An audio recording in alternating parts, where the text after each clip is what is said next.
Hello, everyone. We'll go ahead and get started. It is just a minute after noon, so after the 12 o'clock noon. And so welcome and thank you for coming to the university, attending this University of Houston Health Coaching Seminar. We are excited about our guest lecturer today, and we will definitely be introducing him just shortly. But first, I'd like to welcome you on behalf of the University of Houston, as well as Dr. Bettina Beach, who is our U of H Population Health Officer, and she was not able to join us today. She's also the professor of health systems and population health sciences as well. And so without any further delay, I'd like to welcome also again Dr. Diego Salinas. Dr. Salinas is MD, is a bilingual board certified health coach born in Miami. He studied cognitive behavioral neuroscience at Brown University and attended medical school at the University of Florida College of Medicine. He also completed his pediatric residency at the Nicklaus Children's Hospital, formerly known as Miami Children's Hospital. Throughout his career, Dr. Salinas has been deeply passionate about education. I can definitely attest to that. Enhancing communication and creating systemic change to increase access to improve well-being. He is currently a certified training assistant at Duke University's Health and Wellbeing Coach Training Program, his alma mater training program. He's a proud member of the 2024 National Board Certified Health and Wellness Coach Competency Update Committee as a subject expert, working to elevate standards for program accreditation and the National Board, I lost my place. Accreditation, the National Board Certification Examination, my apologies. In addition to his work in education and certification, Dr. Salinas is a co-founder of Vibly.io, a vision he had when he first sat as a student in health, as a health coach in health coaching. He is dedicated to providing the most affordable HIPAA-compliant coaching platform designed to lower barriers for coaches from students to full-time and everything in between. So in order to grow and support a community of autonomous professionals and to increase the reach and impact of coaching to a wider audience. So with that, I welcome Dr. Diego Salinas. All right. Thank you so much, Adam and Bettina, for having me. Real honor to be here. This is a topic I'm very passionate about, and how can I cover it in 1 hour? So today we're just going to go over some general concepts, but I welcome participation. Ask questions in the chat, raise your hand, ask a question. And so I'll start my screen now and get started. Also, I get very excited about this topic. If I'm talking too fast, give me feedback, guys. Say, Diego, slow down. You're mumbling just a little too much, right? So I'm here, share my screen here. I'm going to do this one, share. All right, so can everyone see my screen? See this PowerPoint slide? All right, there's my information. Feel free to email me, and I'll have it toward the end of our lecture as well. So no really conflict of interest. Adam already kind of mentioned my other roles, and here's my email, LinkedIn, which I'll have again at the end of the PowerPoint slide. So today's objectives, we're going to explore the neurophysiology of behavior change, how the brain works, and how does that influence our behavior. Also really provide practical tips around this. What does this mean for us in our work as coaches, as well as client transformations? And hopefully stimulate conversation and feedback, right? Neuroscience is still in its infancy as a science, the same way coaching is infancy as a profession, right? We're still learning a lot. Feel free to be like, hey, Diego, this is out of date, or other models. This is just one version of kind of what we have nowadays. Okay. So kind of in general, Neuro 101. So we have somewhere between 50 to 100 billion neurons in our brain, at least as many glial cells, which are helper cells, and over something 100,000 miles of blood vessels in our brains. This also includes, there's also cells for immunity, other kind of things. So when I say we're all different, It's a mathematical fact. It's not an opinion. There's just too much variation to have the same brain over and over again. A collection of neurons, when they connect, are called a circuit, a behavioral circuit or cognitive circuit. So we'll kind of discuss that a little bit. So each neuron is a building block of the brain, and how they work together is how we perform actions or have thoughts. So takeaway, like I said, is that we're all different. There'll never be two brains the same in the world ever again. Implication for coaching is that we really need to adapt to each client's unique brain. All right, so we're going to define neuroplasticity. It's a term people may have heard. Basically, it's how we learn. It says our brain evolves. It's not the same every day. When I pick up my glass of water, take a sip, there's actually slightly different set of connections day by day. So it's constantly evolving. We do see definitely more neuroplasticity in pediatrics, people who are younger. And there are certain critical periods for some things. For example, language. It seems if you don't acquire language for 6, 7, or 8, somewhere in that ballpark, it's really hard to acquire it. And then secondary languages are often just the primary one adapted, for example. That said, neuroplasticity goes through adulthood. We never stop learning. Our brain never stops changing. So, right, implication here is that Dr. Salinas, if I may just interrupt for a second. Please. Are you sharing your screen on the PowerPoint? Are people not seeing this right now? Is everyone seeing the PowerPoint? Oh, really? Because it wasn't showing up on mine for whatever reason. So my apologies. We're no good. worries. Actually, let me change it up again then, because let me open up again. Let's see. Actually, I'm going to stop recording and share on this screen so I can look at the camera at the same time. And then maybe Adam, maybe you'll be able to see it then too. So let me share this screen. PowerPoint, share. Okay. Yep. All right.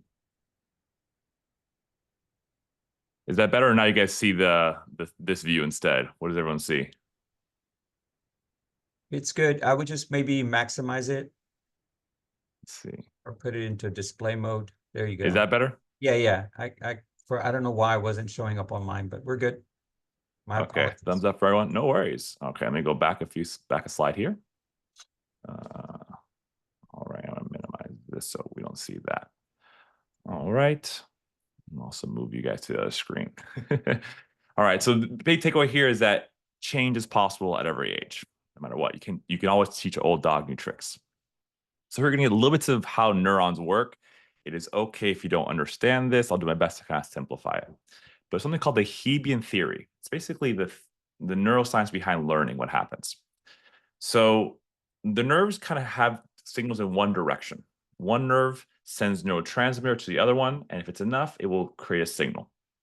Right? So here's the synaptic cleft, that area between those neurotransmitters. I don't know if you can see my mouse or not. Here's a little drawing of this. The Hebbian hypothesis is like a paragraph this long, but basically it says neurons that fire together wire together. It says that if one neuron is causing stimulation of the other one repeatedly over time, that connection is strengthened. And we'll talk a little bit of how that happens in the next slide. But basically, when things are associated, that's how circuits start forming. And I'll give a metaphor here in a second. So how does this actually happen? There's many mechanisms. We don't have to nerd out about today, all of them, but basically you have the neurotransmitter from the presynaptic cell releasing neurotransmitter, and that hits the receptors. You can imagine receptors as like doors that let signal in and out to the next neuron. And now these receptors they're not static. They change over time. There's upregulation, meaning their cell becomes more sensitive. So if one neuron is firing and it causes a second neuron B to fire more often, we see the upregulation of the receptors. It becomes more sensitive. There's also some downregulation of receptors, which is something we've all encountered in terms of tolerance. If you ever know someone who's had tolerance to anything, any medications, or say alcohol, for example, people who drink alcohol consistently require more to get that same effect. It's because those receptors are kind of down-regulating. They're kind of taking away the stimulus to not fire as much. And then when alcoholics, for example, go through withdrawals, it's really dangerous because they're used to that regulation. It takes some time to upregulate again that same number of receptors. The takeaway of all this kind of nerdy talk is that this takes time. Creating proteins in the nucleus, transcribing them, setting into vesicles, going to the cell surface, integrating to the cell surface, all takes time, right? And so this is why change takes time. The physiologic basis, the change that happens on the cell-to-cell level, take time. So I explain to all my clients that, of course, this is how the brain works. So we follow your process of change throughout time during these changes. Any questions or so far? I'm going to go on again. If you don't have the details, that's okay. I just want to give it a little overview. Anything glaring so far before I go on? And again, I can't see the chat, so I'll let Adam kind of notify me if the chat is going off. I can only see a few of you. Signal. Okay, I can see a few of you at one time, but we'll see. All right. So next slide. So this key concept here is that it takes energy to strengthen a connection or a circuit, but once it's in place, it's very energy efficient, right? So I'll show you some slides next, but it takes a while to pave a road, but once it's paved, it's easy to use. So here's some examples in everyday life. So if any of you have kids or kids in your family, you'll see it takes humans years to reliably walk well. At about 1-year-old, plus or minus 3 months, we start walking around, but it takes a lot longer than that to actually walk reliably well. Think about your fine motor skills. If you're a musician playing an instrument or a craft, right? It takes a while to kind of learn that, but eventually you can do it more fluidly or seemingly with less effort. Same for all our jobs that we have: doctors, engineers, pilots, accountants.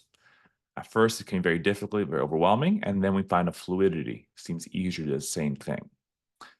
The same concept applies for our behaviors and thoughts, our sense of self, our values, our morals, right? So it's going to take time to change those behaviors and change that mindset that us and our clients are looking for. So here's my analogy. So we talk those little neurons one by one, but they form these connections. You can imagine these connections as almost pathways. Imagine this is a forest, brand new forest, a brand new brain with no formed connections yet.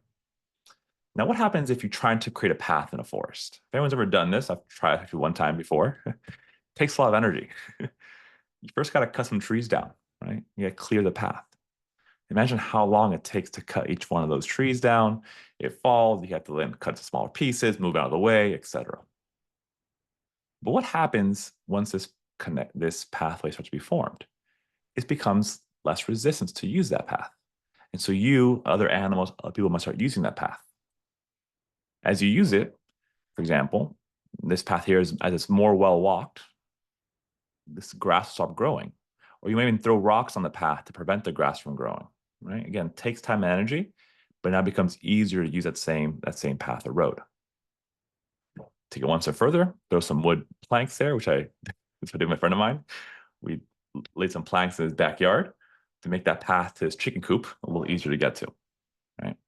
You can continue this analogy down to, let's say, paving the road. So think about maybe I-95 connects Miami to past New York. I want to say Maine, I'm not sure. In a day or two, you can drive up into the East Coast of the United States. But how many man-hours did it take to actually create that path, right? So behaviors are very similar. They take us a lot of energy to create, but once they're there, they're very easy to continue doing. Okay, any questions or thoughts on this or other analogies? Because this is an important concept that relates to our client work. Before I go on, I want to make sure there's any time for any questions here. Yes, I had a question. Okay.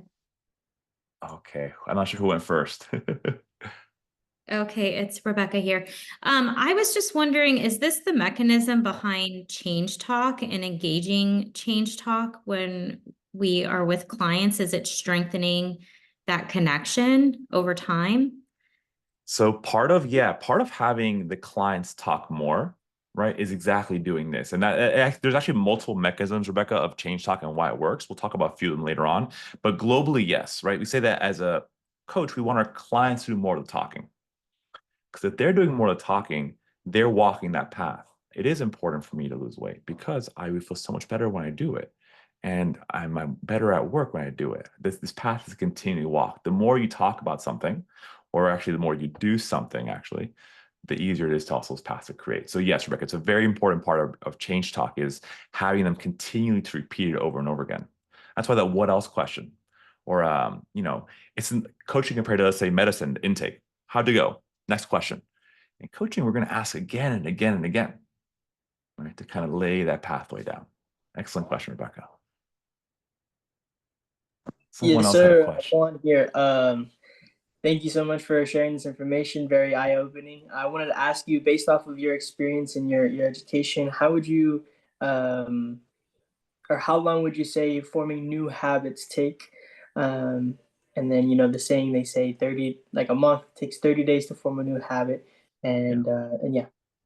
Yeah, great question. So I'm going to answer it more generally, but more specifically. The real answer is it depends. Depends on a lot of factors, right? You know, I'll give you an analogy. Was it Juan? Yeah. I did pediatrics. One of my teachers said, Diego, you know, kids don't read the books you write about them, right? If I say 3 months or 6 months, your brain's like, okay, now it's 3 months, right? It's an estimate. It takes time. It depends on what you do in that time and other factors as well. So think about this. So, you know, in general, we say 3 to 6 months is a good starting point, but there's a few factors here, at least two. One is that there are other things that influence the rate of this path forming besides repetition. So we'll talk about emotions later on in the lecture, but emotional saliency makes a big difference, right? So think about if you're, when something is really emotionally intense, we tend to remember it more easily, both positive and negative, right? So the idea here evolutionarily is, let's say you see someone in your tribe be, unfortunately, eaten by a hippo or a lion or a tiger. You want to remember that first time that, hey, hippos are bad, not the 10th time, right? So in that case, your brain does things around that synaptic cleft that helps reinforce. Are there other cells that help that connection be more kind of speeded up, right? So that makes a difference. Another thing that makes a difference is a really great question you asked here, Juan, is that there are competing paths, right? So we're talking about the second good versus bad habits. I say preview is that habits serve us or don't serve us. Let's talk about the analogy of I-95 I mentioned. It goes north to south, right? And on the East Coast of the United States. That's I'm going that pathway. That's my old behavior. I'm constantly going back and forth from Miami to New York. But now I want to go see Adam in Texas from Miami. So I got to take I-10 west, which I've done also before, to California, right? Goes east to west. You ever have this idea, Juan, where you say, you know what? I'm going to go to the store after work today to pick up some batteries or pick up some groceries or something, right? And you get home, you're like, oh, what was that? Completely forgot to do that. That old pathway is still there. So even when you create a new one, the problem is that you're trying a new exit to the path, let's say, right? Take exit 10 to go see Adam on I-10 West. All right, well, the straight line is still really easy. Are you going to go off a dirt road? It takes a lot of energy to do that, right? So as you create new paths, old paths that are formed are still there and are still very energetically easy to form. So if you talk about new behavior, are there competing behaviors there, right? That will influence that or take attention. So the good news that roads, what happens when roads aren't used very much? Start cracking, right? Nature takes over. So eventually old roads will disappear or become weakened. Now, that road's been there for 20 years. It may not go away entirely, but that road is dark and dusty and seems dangerous. I don't want to go down anymore. I have the choice now for a new road. So I hope it did answer that question. It's a complex question, but there's some factors go into it. I see there's something in the chat. Yes. Would you say that behavioral emotional intelligence is more valuable than IQ since you can learn? Yeah, so valuable is a question on judgment, what's important or not. So I'm not going to answer it in that way. But for behavior change, the end of the lecture does talk about emotion, how they relate to behavior change. So the end of the lecture, we'll talk about that. And that's a very important part of making behaviors because your emotions and behaviors all live in the same place, all live in your brain. They interact. You know, even if you pause the psychology level coaching based off of it, it's like, I can't do this, right? It's possible, right? Having passion is not logical. It's an emotion. I'm going to do it no matter what. Right? That's not logical. It's kind of emotion based. So Sapna, it is very crucial for behavior change, also emotional understanding, emotional intelligence, and it plays a big role in how I form behaviors. So we'll talk more about that later on. Is it more valuable? That's a judgment question. I'll leave it to other people to decide. Okay, so along these lines, kind of to preview what Juan was saying, I have to tell all my clients, when you can use your client work, say, hey, do you have any bad habits? I use a lot during my discovery call. Do you have any bad habits? And they're like, yeah. I'm like, hey, and I'll say, hey, you know what? That's awesome. Because if you have bad habits, that tells me you have the exact same mechanism in place to create good habits. If you can build one road, if you have a steamroller and cement truck, you can build another road too. So if you have any bad habits, then we can definitely work together.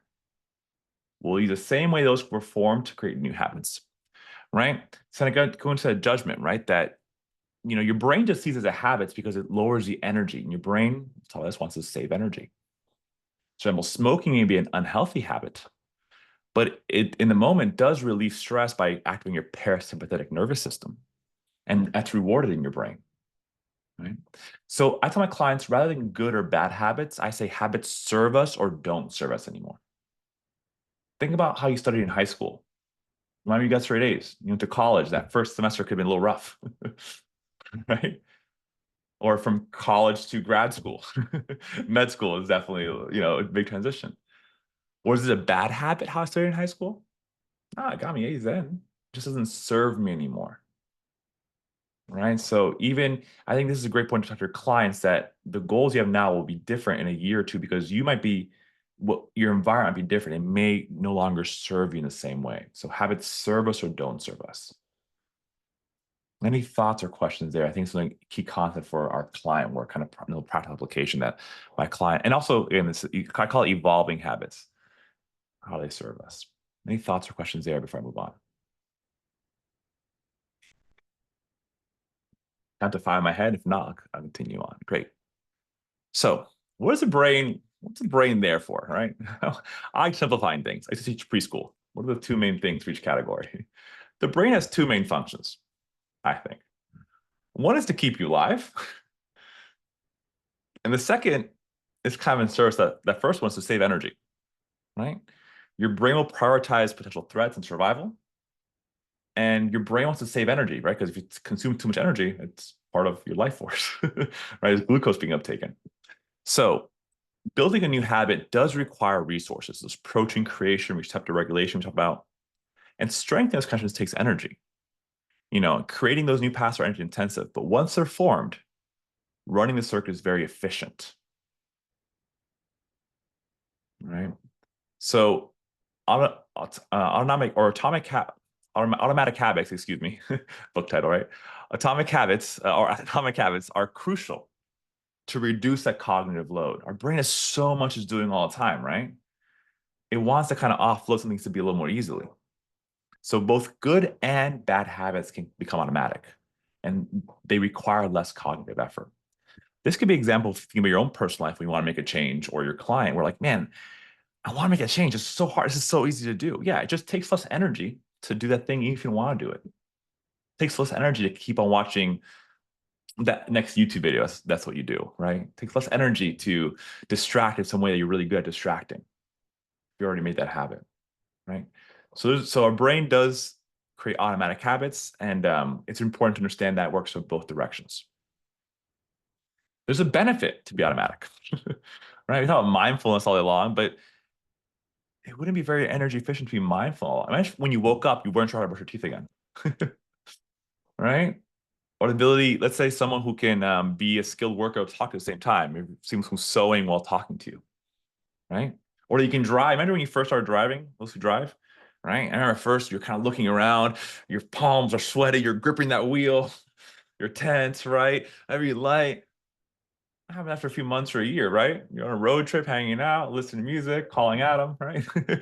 There's a benefit in things being automatic, actually, for many reasons. Most of us are skilled workers and are kind of get reinforced for those skills that we learn because we can do them in a more easy way, right? What's the downside of being autopilot? Well, we can miss important details, right? We're kind of hyper-focused or have tunnel vision. This can also be details on the emotional side as well, behavioral side, to kind of refer to Sapna's question. Missed opportunities for growth. And it's really important to realize when that autopilot is beneficial or isn't. Because actually zooming out philosophically, we're trying to kind of help our clients be more autopilot with those good behaviors. But we're actually trying to help them be more autopilot with this stuff, right? So it's not good or bad, just understanding how it works and how it can serve us. Any thoughts or questions about the benefit of being automatic? Because now we're talking about the other side of being mindful next. Okay. So, other function your brain has. Your brain, one of the big things it does is filtering mechanism. And we're talking about that and how it affects your negative bias, right? So your brain is constantly receiving tons of input from everything. Sensory, so think about every inch of your skin, millimeter even, has neurons there. So when you pull your hair, press it, there's some that relate to pressure, some relate to temperature, some relate to changes in movement versus some are static, right? Your eyes are constantly getting lights into it. Your ears are getting bombarded by my voice right now, right? There's constantly input through all your senses. Just like the automatic thing, we don't always pay attention to them. So everyone right now, I want you to do the experiment. If you're wearing shoes or socks, which shoe or sock is more tight than the other one? Or higher up is the sock? Right? Whichever one it was tighter 30 seconds ago before I asked, but you didn't notice it. For all the people in the room like me who wear glasses, right? How does your glasses feel in your nose or the back of your ears? Like now I feel them, but a minute ago I didn't. Or most of us are wearing a shirt, right? Think about the feeling of the collar around our neck or where our sleeve hits our hand, right? That was all sensory input that was there, just we're filtering it out. Doesn't mean we're not receiving it, we're just not attending to it, right? So this is really, any questions there, because I'm talking about negative bias in a second, but we don't attend to everything that we are subject to. This relates to emotions also. So the thing is, our brain's been called a negative bias, right? So what does the word bias means? Is a predisposition, right? And negative means our brain is biased towards things that are negative, towards that hurt it physically or emotionally. Because why? Survival is number one goal, right? So think about whenever you stub your toe. When you stub your toe, you don't go, oh, my hand feels so great. You're like, oh my God, my toe is killing me. Your hand's feeling great the whole time, right? The negative bias shows up, right? When your room is not too hot or too cold, you don't think about it. Only when it's too hot or too cold, you feel uncomfortable, you think about the room temperature, right? So your brain does not look at the world accurately.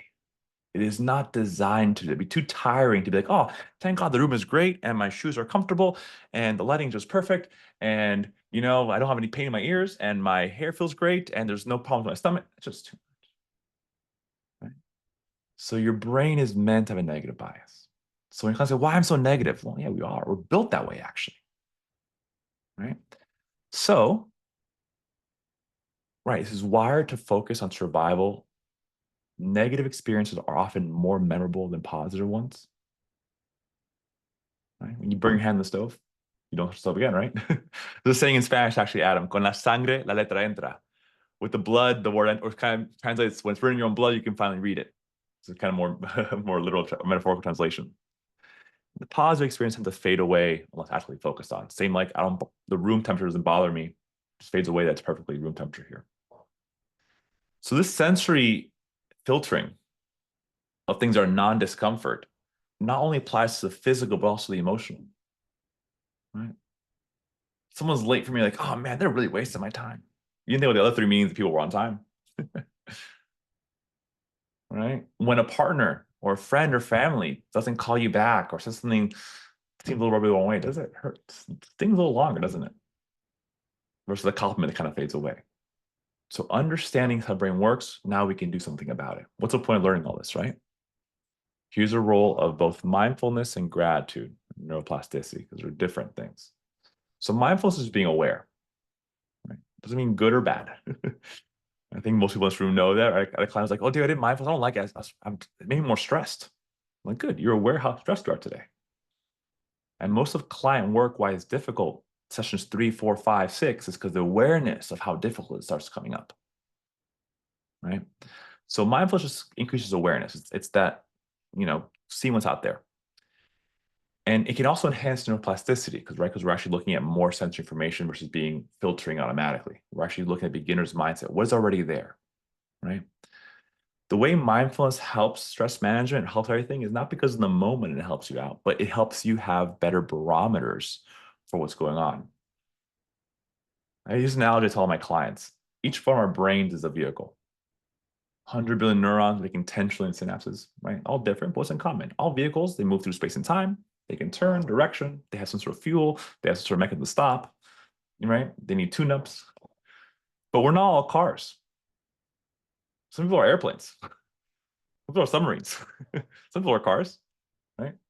So then you coaches out there, I'm sure your ads now about well-being. I get ads. Oh, look what Tim Cook, CEO of Apple, his morning routine. Do this. Well, I'm not a 70-year-old billionaire, early bird. Why would his routine work with me? I'm a late 30s Latino Nighthawk, right? So the goal of coaching is not for you to understand your clients better. This is really important for you to tell your clients. As a side effect, we learn about our clients, but the goal is for the clients to learn about themselves. Only they know. The idea is that if you have more awareness, you're looking at your barometers, you have more speedometers or the check engine light. From the outside, you can see if the engine is smoking, right? Hey, I see you're really mad there. In the driver's seat, you might see the check engine light. Or if you're driving, you might say, oh, it feels funny today. No one else in the car might notice. But you use the daily driver, like, I don't know what it is, just a little off. So our goal is to get our clients to clear off those barometers, right? Those gauges, or even create new ones. And that's really important to empower them, that is data they need to share with either themselves or with you to know where to go to next. Only they can know what it feels like to be there. And kind of to kind of growth and change and progress, people often come to us because they feel unbalanced or stuck, right? But we're always balancing. Because of negative bias, we only notice when we lose balance, right? Right now, all of us are balancing in our chairs. We're using our core muscles to make sure we don't so off to the side. Or if rolling chairs, people, make sure you roll not too far. We're all balancing. We only know to think about it when it's negative and we're falling over. So what we're doing with our clients is helping increase awareness of these balance points in the middle. So instead of swerving constantly left to right, like driving, just make these small micro changes. Just the body does. Homeostasis requires constant change. In fact, our breath changes every breath to adjust our pH in our blood, to keep it steady. Being steady requires constant change. Balance is a process. Stability is a process, not an outcome. We want to empower clients to learn their process of balance. Resilience is falling over less often because of balance and getting up more often. So it's an important concept. Looking at gratitude practice.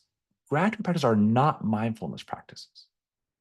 I tell my clients there's things called meditative practices where we're kind of putting our energy into thinking about something more. And there's two categories of meditative practices. There's the mindfulness ones, where we're bringing awareness to the situation. For example, mindfulness breathing, closing our eyes, noticing the air in our lips, noticing how it feels in our nostrils, noticing how it feels in our throat, noticing our chest expansion, etc.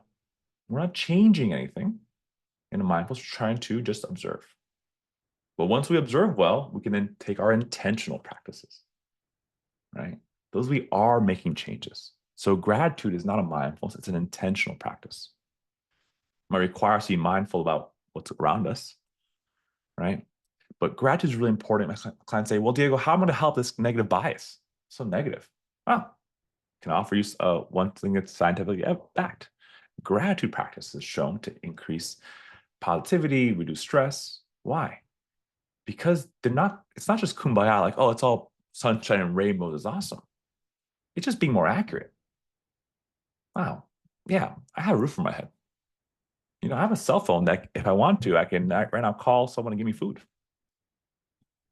That's pretty awesome. Right? I have internet that allows me to talk to people across a whole nation that I've met and some people that I haven't met yet to share information and kind of be together. Right? Gratitude practice help clean that lens, the distorted lens that our brain sees through. Right? It retrains us to notice more positive things and give you more accurate perception. This positive practice helps us with emotion regulation, kind of question Sam asked earlier about how this relates to behavior change, which improves mental health, but also encourages positive change by shifting from negative to positive experiences. Right? Think about coaching is not about what we're running away from, but what we're working towards. Right? So any thoughts or questions here before I move on about either gratitude, mindfulness, or some of its roles and negative bias and how the brain works?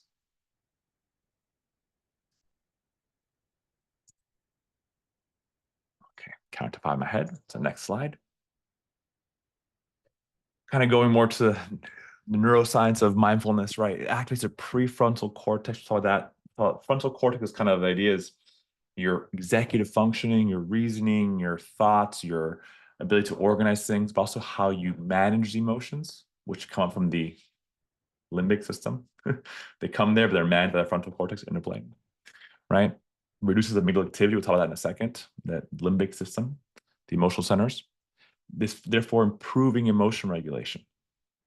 So I'm so dysregulated. Try mindfulness. It's evidence-based that over time it does help improve emotion regulation, right? Which that, to Fatma's point, helps enhance decision making because emotions are a very big part of our making choices or lack of choice we make. And part of that is from managing stress. Another, I kind of mentioned earlier, I want to give everyone we'll talk about this later on, but 4-7-8 breath. We'll talk about how that can also be used to help manage emotions through the body, actually. And that's an intentional practice where we're intentionally altering our breath to achieve a desired result, which in this case is more parasympathetic activation, more rest and digest. Right? So keep in mind always when you practice this, it's not all mindfulness. Mindfulness is awareness, intentional is to get to a goal. And you want to pair them with your clients. And I'll often, actually, on those lines with my clients, I often start with mindfulness breathing, awareness of the breath, and then say, let's transition now to intentionally changing our breath to calm us down. So you can see there are different tools. We can discuss that more too, or do it at the end of the session if we have more time. All right, next slide. So these emotions we're talking about, where are they? What are they? All right, there are whole PhDs on emotions, right? So we're going to try to cover it at bird's eye level soon and how it relates to behavior change. The limbic system I'll refer to as kind of those circuits involved in our emotional processing, often here the amygdala, hippocampus, kind of in the midbrain section. And it is impacted our behavior change, right? So if we understand emotions and how they were regulated or dysregulated, because of how they impact behavior change, we can leverage emotional triggers, enhance the emotional regulation, which can then create effective interventions to make positive change for their behaviors or mental health and overall. And again, it's a two-way street between the limbic system, where emotions kind of, we think are kind of start happening, and the frontal cortex is the thinking part that helps manage it. It's all oversimplified. I think limbic emotion, frontal cortex reason, they kind of work together. If you have a client that's not emotional, challenge that. Every human being is emotional. You have a limbic system. My clients say, well, my teen's not emotional. He's very logical. First of all, we're crying in sessions. That's an emotion. But your passion for business to be number one is not based in logic. We're all emotional creatures who have the ability to reason. You can't separate that from our experience of life. So kind of how these work together, right? So Savna talked about, is it more valuable to learn this because it helps with your learning? So it does impact your perception, right? If you think about part of changing is self-efficacy. If you think you can't change, it's a belief you have, you're not going to try to change. Right? So it's very deeply rooted into the transdiagnostic or theoretical model of change, right? To be able to think you can change before you even will attempt it. Otherwise, you're going to be stuck in pre-contemplation. There's also this play between cognitive dissonance and emotions. Procrastination, people think of dysregulation, of executive functioning, and not be able to organize. There's also theories on it's related to emotional regulation.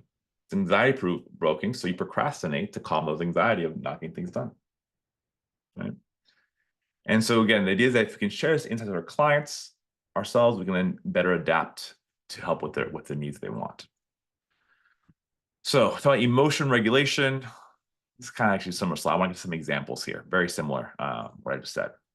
So the limbic system, to summarize, where emotions are happening, like the brain's alarm bells. We don't choose, here's the thing, we don't choose our primary emotions. Otherwise, no one would choose to be anxious. Right? Clients say, well, Diego, I want to not feel X, Y, and Z. The goal is, hey, when you feel X, Y, and Z, what behavior can you do? That's the reframe. And eventually, if you do those behaviors long enough, that primary emotion will change, actually. So the goal is not to not feel the feeling, it's what to do with the feeling, and eventually that will change that feeling. So think about anyone who's practiced doing anything in an emergency situation, right? The first time you're practicing surgery, You must be really nervous, right? Or first time you're doing a code or something kind of high risk. You may be working with high power lines, right? High voltage power lines. Very stressful at first, right? But the more you practice it, the better you become, that primary emotion of scared or anxious starts dissipating because you've seen what you can do to manage that. So it's okay to have emotions. That's how we manage them. Someone said emotions are energy in motion. I heard someone say that. Okay. And then again, primary, secondary, tertiary. So if you hear this term, primary is that first feeling that comes up. We're not always in charge of that. Secondary, tertiary are the ones that happen. A lot of times anger, for example, could be secondary emotion to being hurt. Right? I was really sad actually that you forgot my birthday. That's why I was angry. Or anyone who's experienced caregiver burnout, like I have with family members, you might notice you're short with your family members that you care about. And it feels really ugly inside to be short with someone who's cared for you. It's often a secondary emotion to the sadness of seeing that person no longer being independent or not the same what it used to be. Right? So it's primary, secondary, tertiary emotions. All right. So why does this matter? Okay.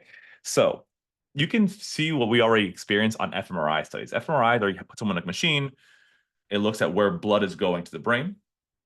And then we assume if more blood's going there, there's more activation. That's an assumption. We don't actually know. So I say neuroscience is based off a lot of assumptions, right? So in 20 years, I hope I'm wrong about all this. It means we learn a lot more, okay? But in theory, more blood to the area, more upregulation. So they do studies. We have someone go to an fMRI machine, and they show them distressing images or have them recount a story that was stressful, or remind them of something that was emotionally provoking for them, right? When that happens, you see more blood flow to the amygdala, to the limbic system, right? And relatively less blood flow to the frontal cortex. So think about your own experience or your friends or family. You're like, oh, I'm so angry, I can't think straight,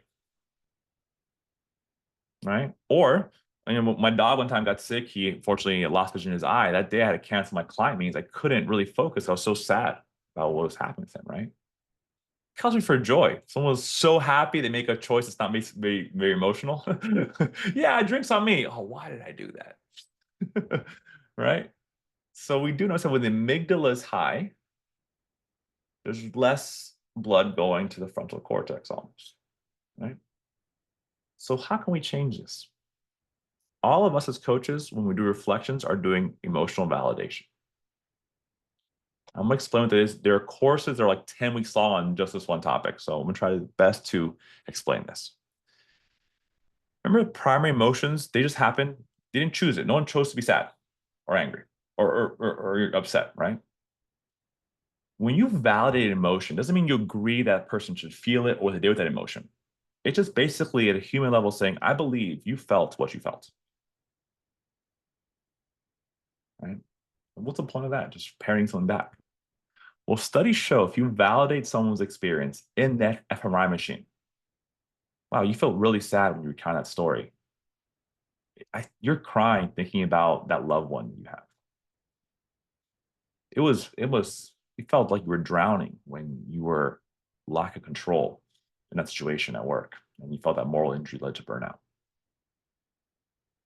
Just saying those things in fMRI, you see the blood go less to the amygdala, start decreasing, and start going more to the frontal cortex.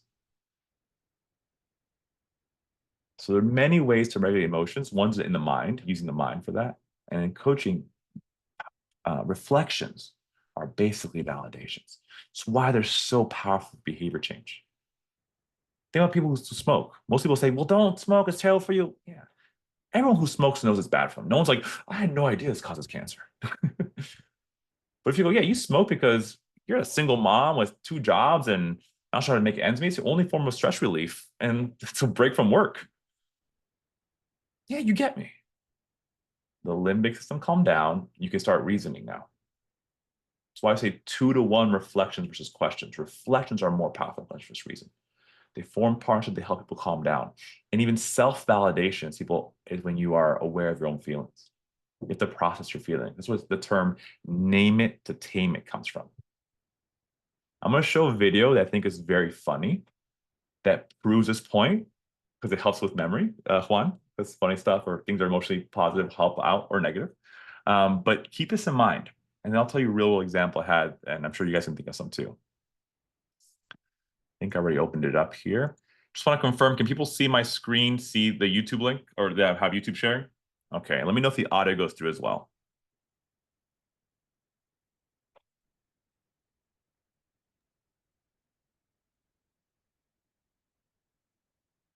Just confirm, is there audio coming through or no? So you know what I'm going to do? I'm going to share this link in the chat. And how about everyone afterwards watch it? I don't know how to make, let's see if I can share my audio. Share advanced sharing options.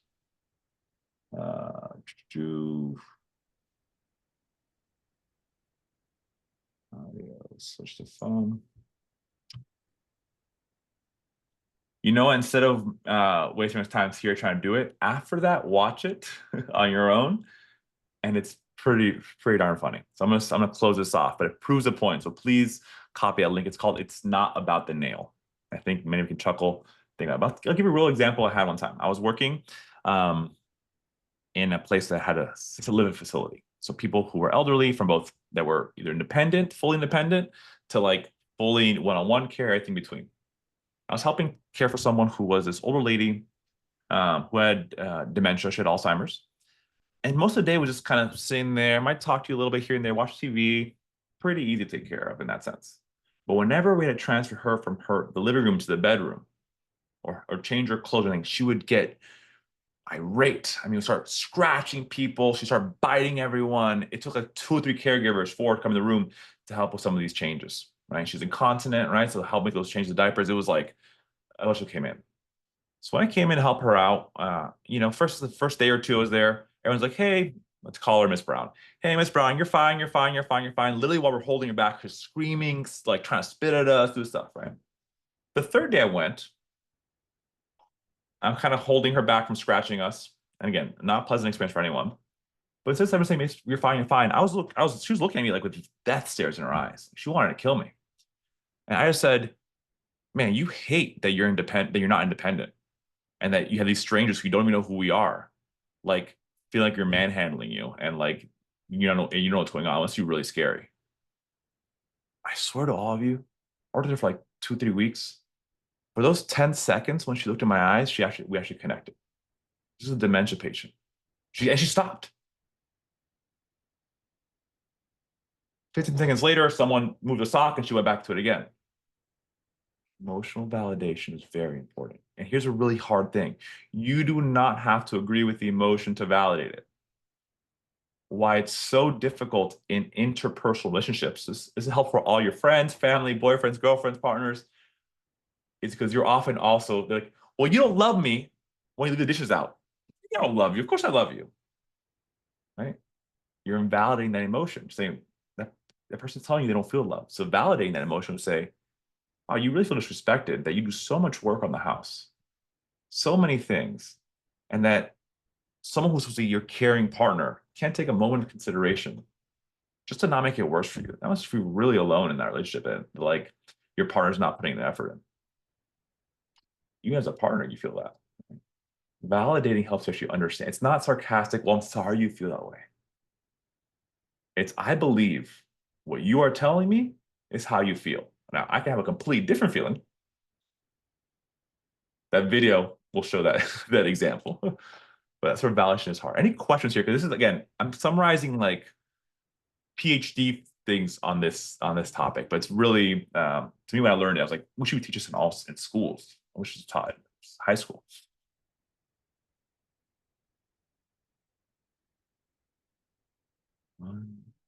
And if there are any questions, please email me later on. We can continue nerding out. This is a kind of key topic. So let's see, next slide. Okay, so now kind of tying things together, right? This is, again, an oversimplified explanation, but there are 3 key factors that go into our current state of being. One's your past experience, right? And who's traumatized knows that good or bad, your past influences your present. Right? The second is your present situation, what's going on around you. Are you a safe environment? Are you hungry? Are you tired? Right? Like, what's currently happening? What you're currently thinking. And the third is your physiology. What does your body say? What signals are your body is giving your brain? Right. So these three things are three factors that go into anyone's current state of being. So example here is that how fast heart, like anyone who's had panic attacks, often your heart rate starts going. Feel like your heart's beating in your chest. There's a sense of impending doom, like I'm gonna die. Something is seriously messed up here. I don't know what it is, but like something is wrong. And when your brain's like, hold on, what's going on here? I'm not controlling. You start panicking, which then leads back to more of this anxiety, right? So we're going to talk about now how we can use we talk about how we use brain techniques as we talked about earlier, do behavior change to change talk and emotional validations, but now how we can use the body to help increase, have more relaxation in the brain, which will help bring the frontal cortex back online, right? So when I say this too, at one time I was before I do this, I was creating some content for someone, a company, and someone in the audience asked, what's the difference between mental health and physical health?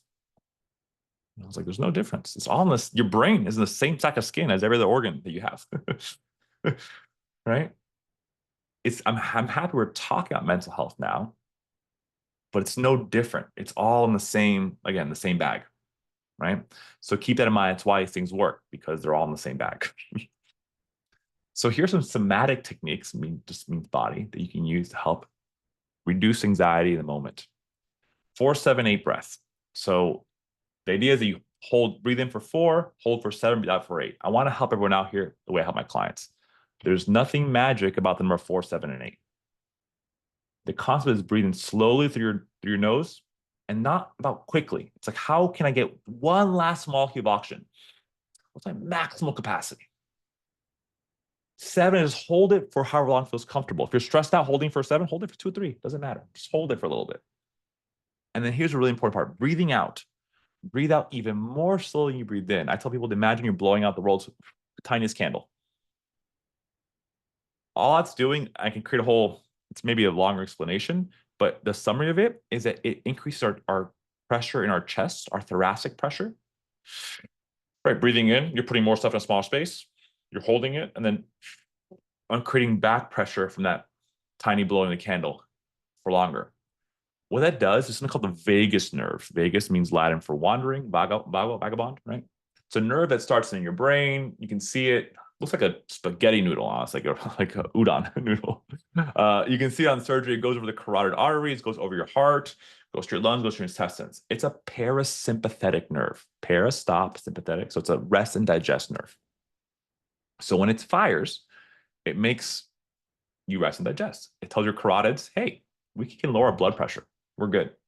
Tells your heart, hey, we can lower your heart rate. We're good. Tells your stomach, hey, go ahead and digest. We're all relaxed up here. You can go and do your work, right? The way it works, and please feel free to email me offline about later on for more details, but think about when you hit your funny bone, right? That shows an example of when nerves are compressed, they tend to fire. When you hit your funny bone, you're like, that's a funny feeling. That nerve is sending signal. So if I'm increasing my thoracic pressure, I'm in essence pressing or putting more pressure on that nerve, causing that nerve to fire more often. When that nerve fires more often, it lowers my blood pressure, lowers my heart rate. If one of the 3 factors that goes into my state of being is my heart rate and my blood pressure, my brain's like, oh, okay, I can relax. So we teach in the ER, anyone with a panic attack, teach this technique. It does not relate to your thinking, being kumbaya, zenning out. It just breathe. Do it long enough, it will lower your heart rate, it will lower your blood pressure. Now, is it going to solve world peace or world hunger? Not necessarily, but it could be one step to help lower that amygdala response to start getting other tools in place. Another way of doing this is called the mammalian dive reflex. Basically, splash cold water in your face. Or in DBT, they say put your face in a bucket of cold ice. Long story short, think about mammals who dive. Whales, dolphins. Cold water prepares for that. And what it does is it takes blood away from the periphery, more to the central, and lowers your heart rate, lowers your metabolic needs because you're not going to be breathing for a while. And we still have remnants of that from evolution. Then you get in 5 minutes. So splashing, someone's like, cold water in your face. These might just be tools to help you get that frontal cortex to start giving more of a chance to start to kicking in. So with 5 minutes left, conclusions. Every brain is different. Neuroplasticity allows for lifelong brain changes. The brain wants to keep you alive and save energy and is not very accurate. Emotions are processed in the limbic system and regulated by the frontal cortex. Gratitude and mindfulness can help counter this, and mind-body connections can influence emotional states. And I want to take questions now. I'm going to show my information. Please feel free to mention, but I want to share something a client asked me, told me one time. He said, Diego, your life must be so easy. You know how the brain works. I said, listen, man, no one really knows how it works. Not me, not Huberman, right? We're all thinking of how it works. If you look at medical history 200 years ago, we were wrong. It's okay. This is how we think it works, right?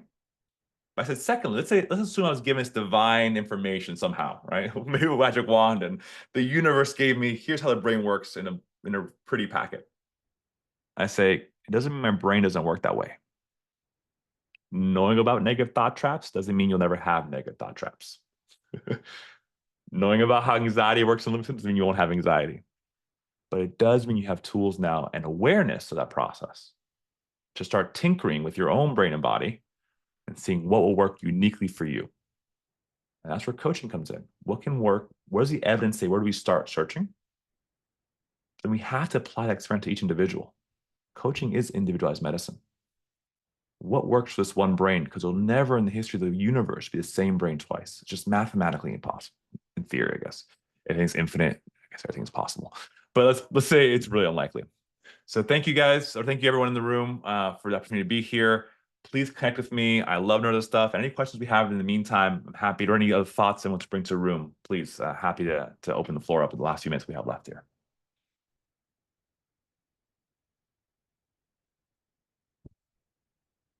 Oh, thank you, Corey. Appreciate that. And if anyone wants me to talk to anyone of their community or any version of this, I have a whole lecture series on emotion regulation. It's a big one too. So anyway, I can connect, let's nerd out in person or virtually, I'm there. Or any ideas that you guys have or see us come through with your client work you want to share, please feel free. We can learn from each other here. I'm just proposing some ideas for us to continue thinking more thoroughly.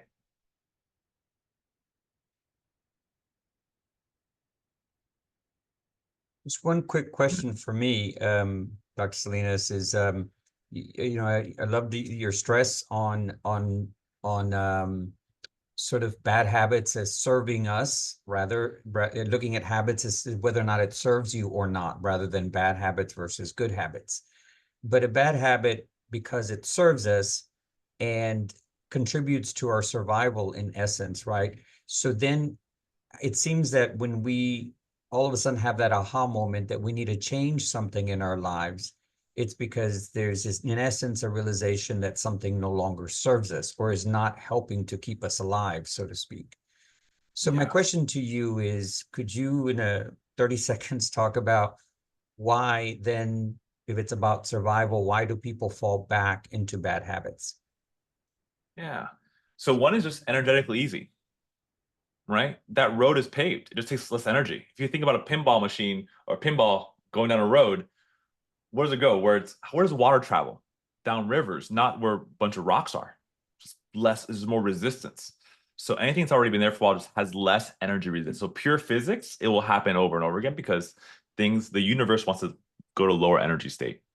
The other thing too is maybe a little more complicated is that some of these, anxiety, people who probably were not anxious at all thousands or millions of years ago, maybe didn't survive as much. They got too close to the cliff edge, right? And so it's some of these things may be stressful in our life. They might, in the long term, increase our cortisol, which is bad for our survival.